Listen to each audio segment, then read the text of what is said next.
Payg'ambar alayhisalom aytadilar, kimki ichkilikka mukkasidan ketgan holda vafot etsa, Alloh azza va jalla uni Guta daryosidan sug'oradi degandilar. Guta daryosi nima deb so'rashdi?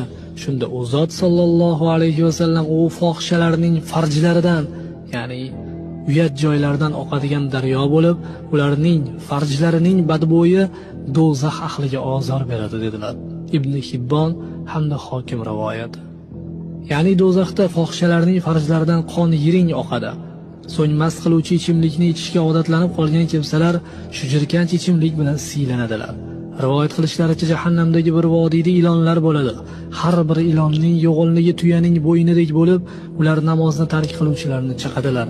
Ularning zahari inson jismida 70 yil o'z ta'sirini ko'rsatadi. So'ng uning go'shtlari xilvirab uzilib tushadi. Jahannamda jubbul huzn, ya'ni qayg'u o'rasi deb nomlangan yana bir vodiy bo'lib, u ilon va chayonlar makoni bo'ladi. Har bir chayon xachirdek keladi. Uning 70 ta nishi bo'lib, har bir nishi zaharga to'la bo'ladi. U zinokorni chaqib zaharlaydi, uning og'rig'i 1000 yil azob beradi. So'ng zinokorning go'shtlari titilib ketadi va farjidan qon yiring oqadi. Rivoyatlarda kelganki, kimda kim oilali ayol bilan zino qilsa, ularning har ikkisiga qabrida islom ummatiga beriladigan azobning yarmi beriladi. Na'uzubillah. Qiyomatda esa Alloh taolo erning foydasiga hukm qiladi. Mazkur holat bu ishdan bexabar bo'lgan taqdirda ro'y beradi. Agar erning xabari bo'lsa-yu, sukut saqlasa, e'tibor bermasa, Alloh unga jannatni harom qiladi. Chunki Alloh taolo jannat darvozasiga sen dayusga haromsan deb yozib qo'ygan.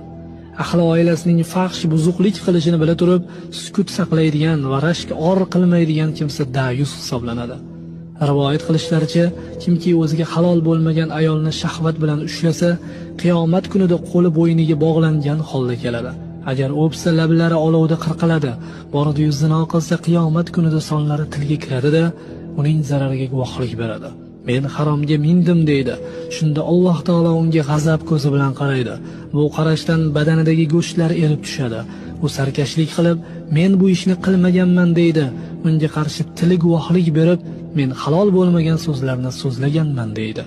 Qo'llari men haromni ushlaganman desa, ko'zlari men haromga nazar tashlaganman deydi.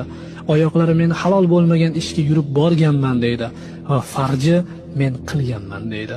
Saqlovchi farishtalardan biri men eshitganman desa, ikkinchisi men yozganman deydi. Alloh taolo men bilib uni yashirganman deydi.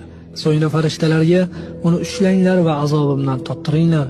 Darhaqiqat behayo kimsaga g'azabim kuchaydi deb buyuradi.